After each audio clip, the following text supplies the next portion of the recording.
close your eyes for a second and picture the person you've helped the most in your life. Got them? Now ask yourself, are they stronger because of you, or are they weaker? Can they walk without you now, or have you become their crutch? Han Fei said the test of true compassion isn't how good it makes you feel, it's whether the other person still needs you when it's over. Real love builds independence. Fake love builds dependency. And most of us have been praised our entire lives for doing the latter. This isn't your fault, but it is your responsibility to unlearn. Let me show you how. I need to tell you something that's going to sound harsh at first, but I promise you, by the end of this conversation, it's going to set you free. You've been lied to about what it means to be a good person. Not intentionally, not maliciously, but the lie is there, sitting in your chest, making you tired, making you resentful, making you wonder why the people you help the most seem to need you more and more and more. Here's the lie. That empathy means absorbing someone else's suffering. That if you're not bleeding with them, you're not truly caring. That the measure of your love is how much of their pain you're willing to carry. You've been taught this since you were a child. When someone cried, you were told to comfort them. When someone struggled, you were told to help them. When someone fell, you were told to catch them. And all of that sounds beautiful, doesn't it? It sounds like what love is supposed to be. But here's what nobody told you. Here's what they left out. They never taught you the second part. They never taught you that sometimes the most loving thing you can do is let someone feel the full weight of their own life. They never taught you that your compassion, when it has no boundaries, when it has no strategy, when it has no wisdom behind it, can actually make people weaker. It can actually steal from them the very thing they need most, the knowledge that they can survive without you. Han Fei understood this 23 centuries ago. He was a Chinese philosopher who watched the courts of his time, watched good people with golden hearts accidentally create dependencies that destroyed both the helper and the helped. He saw rulers who couldn't say no to emotional appeals, who got manipulated, who made terrible decisions because they confused feeling someone's pain with actually helping them transcend it. And he wrote about this. He wrote about the tyranny of the rescuer. He wrote about strategic detachment as the highest form of love. And I know what you're thinking. You're thinking this sounds cold. This sounds like an excuse to not care. This sounds like something a selfish person would say to justify their lack of empathy. But stay with me, because what I'm about to share with you isn't about becoming heartless. It's about becoming effective. It's about understanding the difference between empathy that heals and empathy that traps. And trust me, you've experienced both. You know the difference in your body, even if you don't have words for it yet. Think about this. Think about the last time you helped someone, and afterwards you felt drained, emptied out, like you gave and gave and gave, and somehow it still wasn't enough. They still came back. They still needed more. And you started to feel this creeping resentment, this voice in the back of your head saying, why can't they figure this out on their own? But then you felt guilty for even thinking that because you're supposed to be there for people, right? You're supposed to be selfless and giving and endlessly patient. That feeling, that exhaustion mixed with guilt, that's the trap. That's what happens when your compassion has no boundaries, no strategy, no wisdom behind it. You become an emotional sponge, soaking up everyone else's pain, and somehow, the people you're helping aren't getting better. They're getting comfortable in their pain because you've made it so soft for them there. You've become the pillow that makes their suffering bearable instead of the catalyst that makes their suffering end. Han Fei would look at this dynamic and say, you're not helping them. You're helping yourself feel needed. And that's a brutal thing to hear, but it's true more often than we want to admit. There's a drug-like quality to being someone's savior. Every time you swoop in and fix their problem, you get this hit of virtue, this warm feeling of being useful, of being good, of being necessary. And that feeling is intoxicating. It's addictive. And without realizing it, you start to need them to stay broken so you can keep feeling like a hero. And here's the really twisted part. They sense this, not consciously, not in a way they could articulate, but on some deep level. They sense that your love is tied to their weakness. They sense that if they get too strong, too capable, too independent, you might not need them anymore. Or worse, they might not need you. And so they stay small. They stay stuck. They keep falling, so you keep catching them. And both of you are now trapped in this performance. A performance of brokenness and heroism that neither of you knows how to exit. This is what Han Fei meant by the tyranny of the rescuer. You think you're being selfless. You think you're being good. But you're actually being selfish in the most invisible way possible. You're using their pain as a stage for your own virtue. And the worst part is, everyone around you is praising you for it. They're calling you kind. They're calling you compassionate. They're calling you a good friend, a good partner, a good person. And so you keep doing it because the world is telling you this is love. But it's not love. It's codependency dressed up as compassion. And it's killing both of you. Let me tell you a story. It's an old one. It comes from Han Fei's writings, but I'm going to tell it in a way that lands for us today. There was a prince who found a starving peasant on the side of the road. The peasant was dying, skin and bones, barely breathing. And the prince, who was a good man, a compassionate man, took the peasant into his home and fed him. Every single day, the prince made sure the peasant had food, had shelter, had everything he needed to survive. And the peasant got healthy. His color came back. His strength returned. He was no longer starving. But here's the thing, he never left. Days turned into weeks. Weeks turned into months. Months turned into years. The peasant just stayed there, eating the prince's food, living in the prince's home, never once attempting to find work or build a life of his own. And the prince, because he was kind, because he didn't want to be cruel, never asked him to leave. Years passed. The prince grew old. And one day, the prince realized he couldn't keep doing this. He was running out of resources. He was exhausted. And so he stopped. He stopped providing the food. He stopped opening his doors. And the peasant, who had become so dependent, who had forgotten how to fend for himself, cursed the prince, called him heartless, called him a liar. And then, because he had lost all ability to survive on his own, the peasant died. The prince's compassion had murdered the peasant's agency. He had loved him into obsolescence. He had kept him alive, but forgot to teach him how to hunt. And this is the trap. This is what we do to people we love when we care without wisdom, when we help without boundaries, when we rescue without thinking about what we're stealing from them in the process. You've done this. Maybe not with food, maybe not with shelter, but you've done it with advice. You've done it with money. You've done it with emotional labor. You've kept someone alive, but forgot to teach them how to live. And now they can't function without you. And you're exhausted. And you resent them.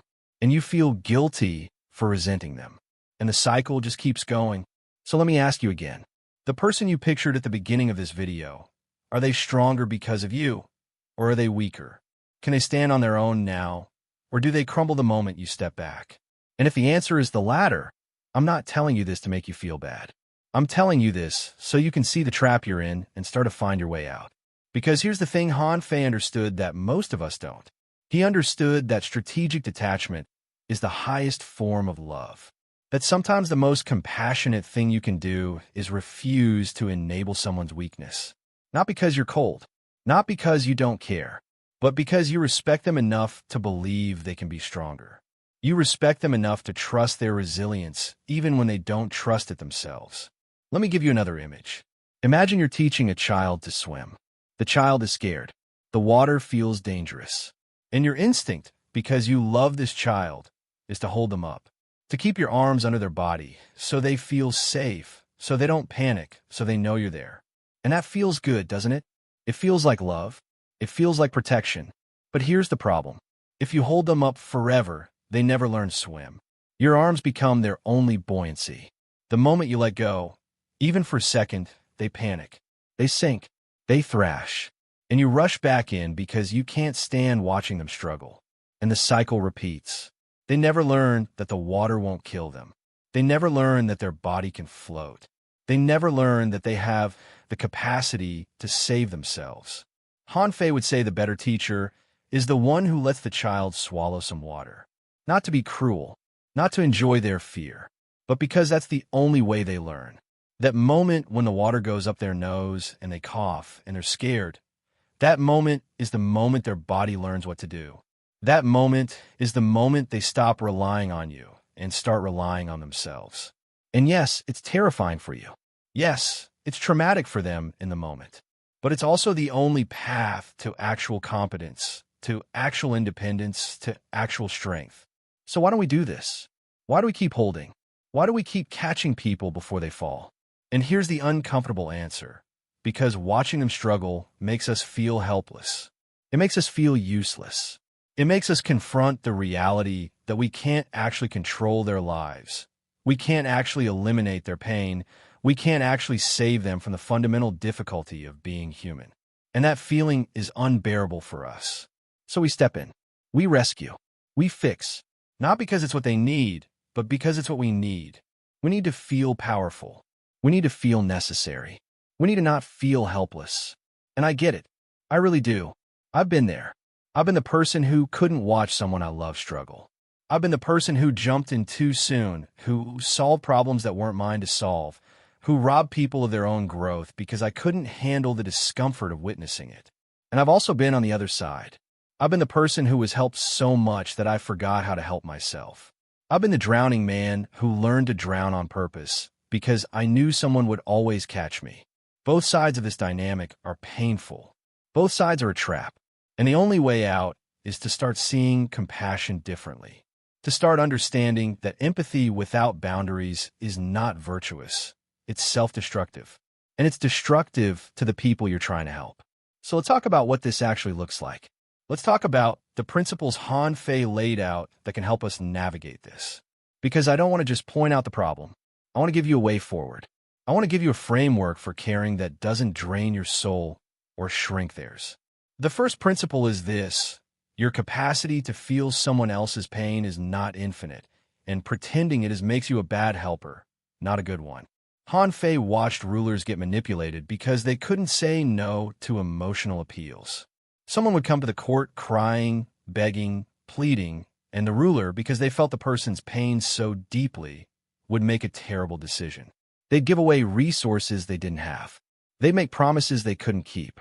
They'd compromise their own well-being and the well-being of the kingdom because they couldn't tolerate the discomfort of saying no. And we do this in our personal lives all the time. Someone comes to us in distress, and we drop everything. We cancel our plans. We ignore our own needs. We give and give until we have nothing left. And then we burn out. And then we start resenting them. And then we start avoiding them because being around them has become synonymous with being drained. And now the relationship is damaged. Now there's this tension, this distance, this unspoken resentment that poisons everything. Boundaries aren't selfish. Boundaries are the only way to help sustainably. If you don't protect your own capacity to care, you'll run out.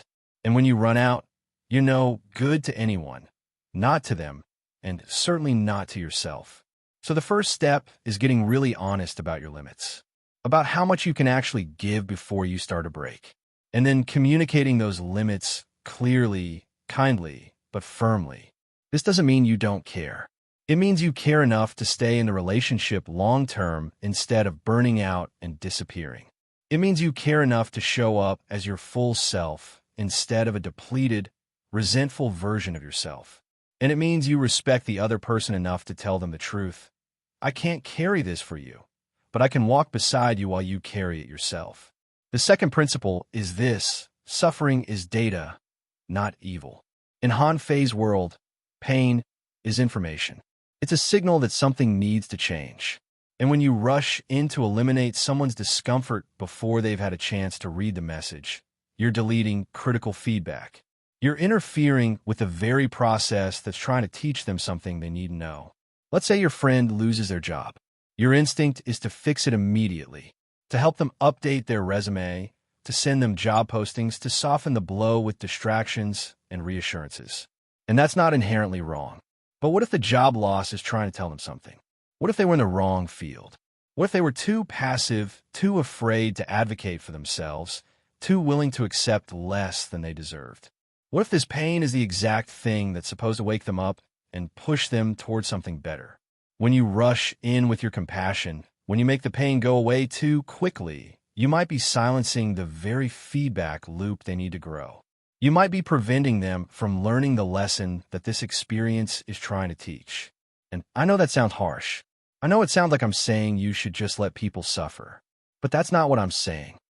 I'm saying there's a difference between sitting with someone in their pain and trying to eliminate their pain. There's a difference between being present and being a painkiller. Sitting with someone means you acknowledge their struggle. You validate their feelings. You say, "This is hard. I see you. I'm here." But you don't try to make it go away. You don't try to solve it for them.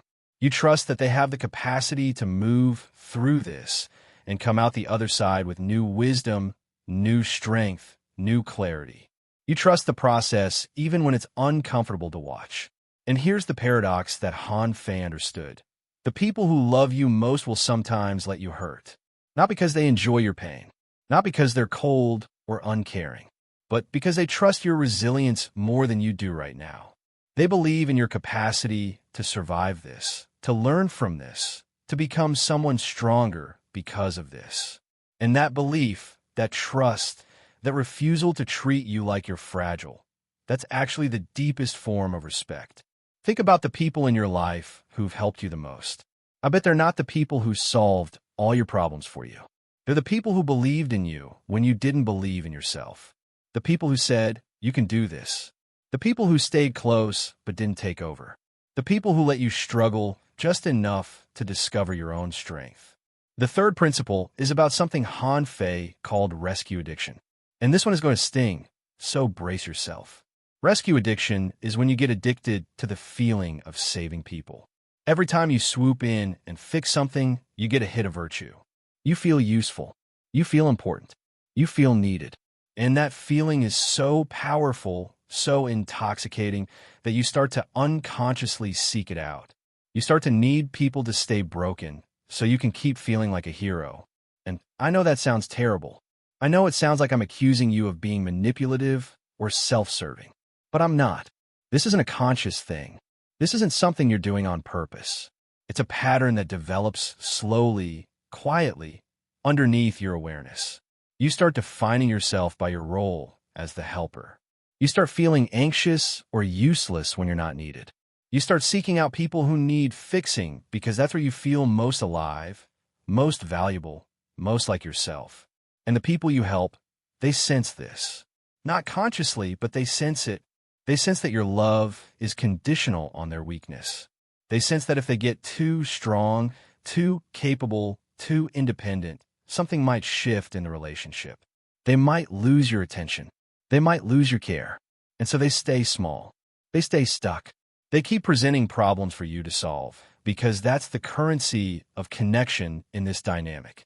Both of you are now trapped. You're trapped in a performance where they play the broken one and you play the savior.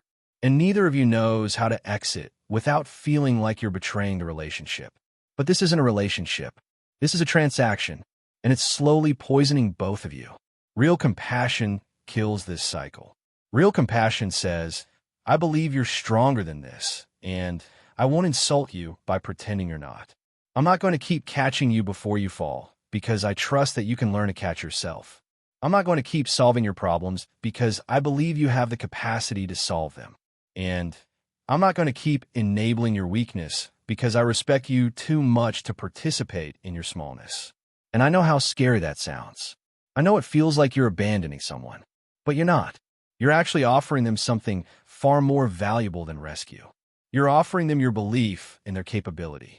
You're offering them the space to discover their own strength. You're offering them a relationship where they don't have to perform brokenness to receive your love.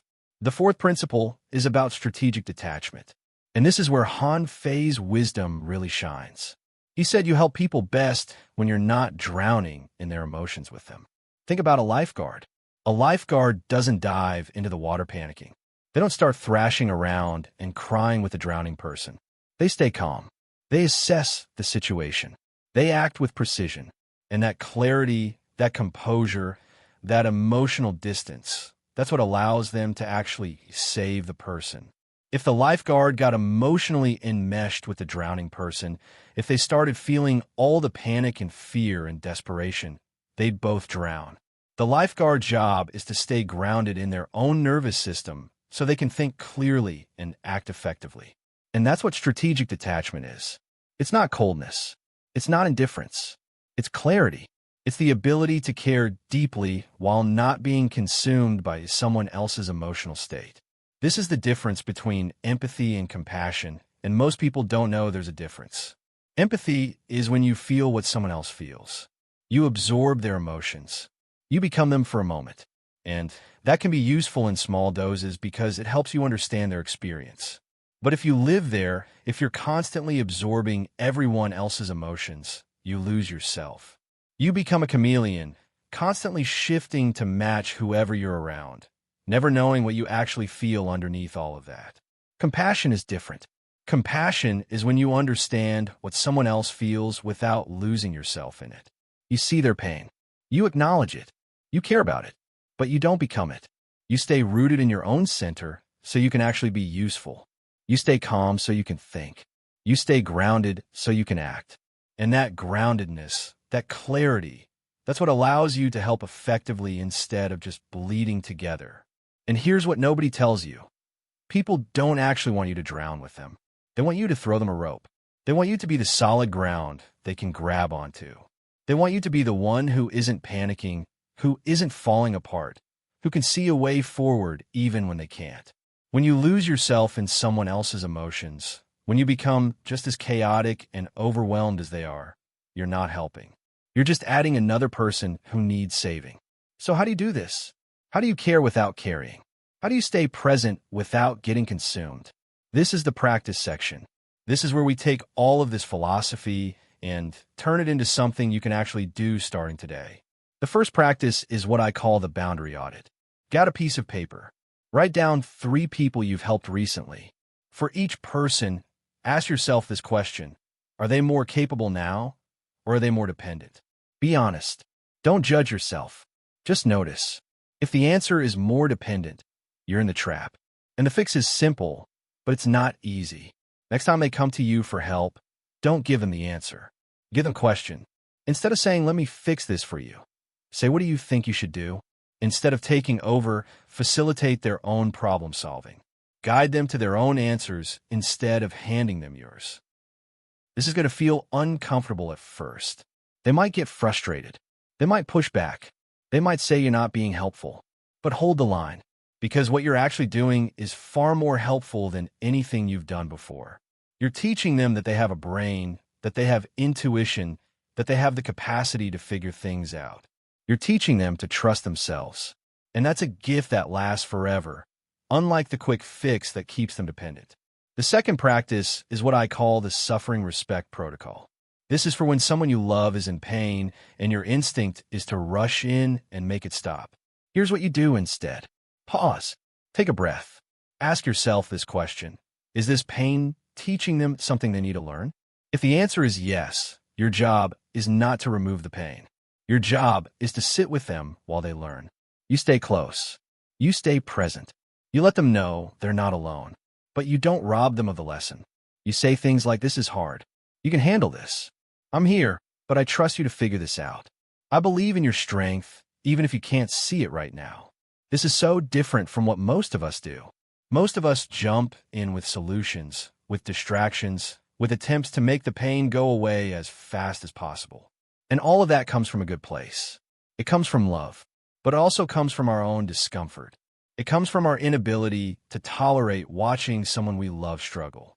And when we can't tolerate it, we interrupt the very process that's trying to make them stronger. So this practice is as much for you as it is for them. It's about building your capacity to sit with discomfort, to witness pain without needing to fix it, to trust that growth often looks like struggle, and that your job is not to prevent all struggle, but to be a steady presence while they move through it. The third practice is the rescue detox. This is about getting really honest with yourself about why you help. The next time you feel the urge to save someone, stop. Just stop for a moment and ask yourself, is this about them? Or is this about me needing to feel needed? Is this truly what they need? Or is this what I need to feel valuable, to feel important, to feel like I matter? If the answer is the latter, and it will be sometimes, that's okay. You're not a bad person, but you do need to step back. You need to let the discomfort of not helping wash over you. You need to feel the anxiety of being useless, the fear of not being necessary, the grief of realizing that your worth is not tied to how much you give. And you need to sit in that until it passes. Because on the other side of that discomfort is freedom. On the other side is the realization that you are valuable just for existing, not for what you do for other people. And when you know that in your bones, your helping becomes clean, it becomes pure. It becomes about them instead of about you. The fourth practice is the exit plan. This is a game changer. Any help you give should have a built-in expiration date. You say, I'll support you with this for 2 weeks, and then you take over. Or I'll help you brainstorm today, but tomorrow you're implementing on your own. Or I'll be here while you're going through this, but I won't be here if you're choosing to stay in this. You make it clear from the beginning that your help is temporary, that it's designed to launch them into their own capability, not to become a permanent fixture. This forces both of you to prepare for independence. It forces them to pay attention, to take notes, to build their own skills instead of just outsourcing the problem to you. And it forces you to give with a clear conscience because you know you're not creating dependency. You're creating capacity. And here's what's beautiful about this. When you help with an exit plan, the relationship actually gets healthier. Because now they're not coming to you out of desperation or helplessness. They're coming to you out of genuine connection. They're coming to you because they want to, not because they need to. And that's the foundation of a real relationship. Not neediness, not codependency, but two whole people choosing to be in each other's lives because they enrich each other, not because they complete each other. Let me tell you something I learned the hard way. There are people I've helped who I wish I had abandoned earlier. And I don't mean that cruelly. I mean I wish I had stepped back sooner, before my help became a crutch, before they lost the belief that they could function without me. Because what I thought was love was actually theft. I was stealing their chance to discover their own power. I was stealing their chance to fail, to struggle, to fall, and get back up and realize they could survive the fall. Every time I caught them before they hit the ground, I robbed them of the knowledge that the ground wasn't as hard as they thought. Every time I solved their problem, I robbed them of the satisfaction of solving it themselves. Every time I carried their weight, I robbed them of the strength they would have built by carrying it on their own. And they started falling on purpose because they knew I would catch them. And I kept catching them because it made me feel important. And we both became smaller in that dynamic. It took me years to see this. Years to understand that my need to be needed was actually harming the people I loved. Years to learn that the most loving thing I could do was sometimes nothing, was sometimes stepping back and saying, I believe you can handle this. I'm not going to interfere. I'm going to trust your process even though it scares me to watch. And when I started doing that, something shifted. The people in my life started getting stronger. They started trusting themselves more. They started coming to me less with problems and more with victories. They started showing me what they figured out instead of asking me to figure it out for them. And our relationships got deeper, richer, more real. Because now we were connecting as equals, not as savior and victim. This is what Han Fei meant when he said the test of true compassion is whether the other person still needs you when it's over. If they need you less, you did it right. If they need you more, you're in the trap. And I know that's counterintuitive. I know we've been taught that love means being indispensable, being the person they can't live without. But that's not love. That's ego. That's insecurity dressed up as devotion. Real love makes people free. Real love says, I want you to need me less, not more. I want you to discover that you're capable of so much more than you think. I want you to outgrow me, to surpass me, to become so strong that my help becomes optional instead of essential.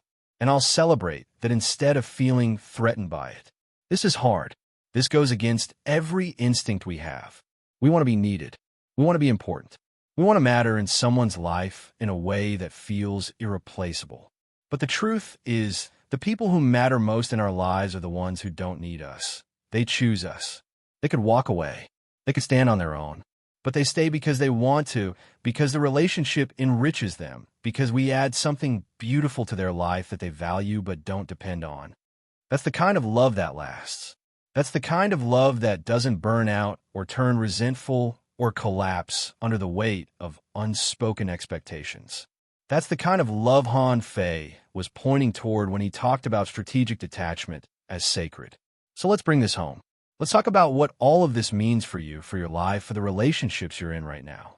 You came into this video with a question, whether you knew it or not. The question was some version of, why am I so tired? Why do I give so much and still feel like it's not enough? Why do the people I help seem to need me more instead of less? Why does my compassion feel like a burden instead of a gift? And what I'm offering you is this. You're tired because you're giving the wrong way. You're giving from depletion instead of overflow. You're giving from a need to be needed instead of from a genuine desire to serve. You're giving in ways that create dependency instead of capacity. And none of this is your fault. You weren't taught any better. You were taught that endless self-sacrifice is noble, that boundaries are selfish, that saying no makes you a bad person. But you're learning something different now.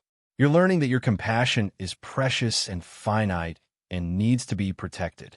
You're learning that helping someone sometimes means stepping back, not forward. You're learning that your worth is not tied to how much you give or how needed you are. You're learning that real love is about liberation, not bondage, about strength, not dependency, about empowering people to walk on their own instead of carrying them forever. This is going to change everything for you if you let it. It's going to change how you show up in your relationships. It's going to change how you respond when someone asks for help.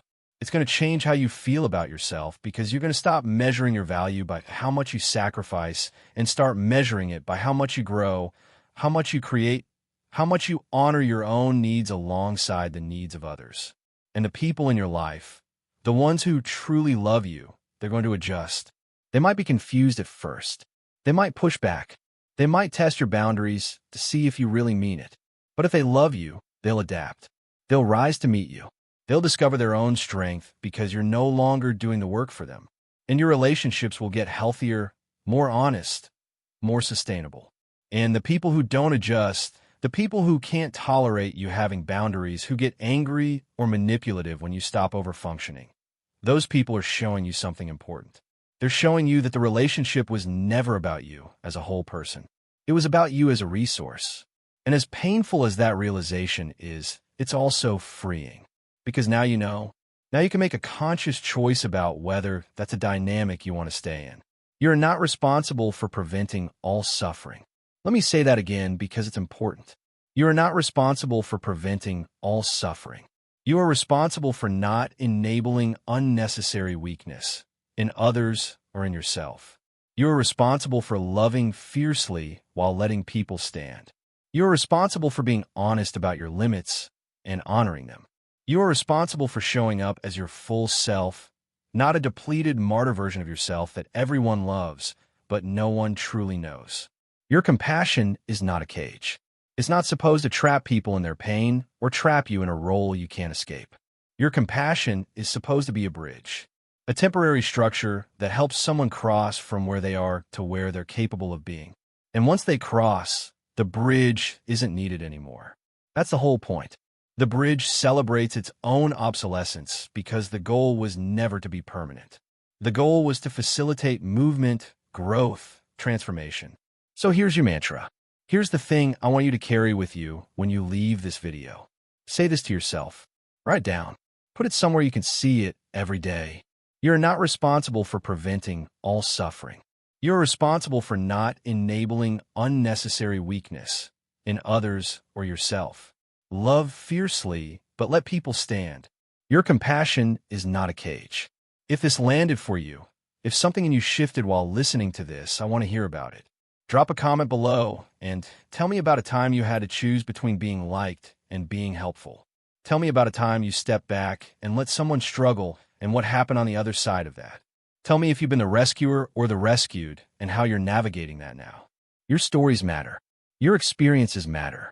And I read every single comment because this is a conversation, not a monologue. And if you want more of these uncomfortable truths, if you want more of these perspectives that challenge the conventional wisdom about love and relationships and what it means to be good, hit that subscribe button. I'm here every single week pulling on threads, looking at the places where we've been lied to or misled or taught things that hurt us, and trying to find a way forward that's more honest, more sustainable, more true. Not because I have all the answers. I don't. I'm figuring this out alongside you. But because I've been the peasant and the prince and the drowning teacher. And I'm still learning when to hold on, and when to let go. And maybe by sharing that process, we can all get a little bit freer together. Thank you for being here. Thank you for listening. Thank you for being willing to question things that everyone else takes for granted. That takes courage. And I see you. I'll see you in the next one.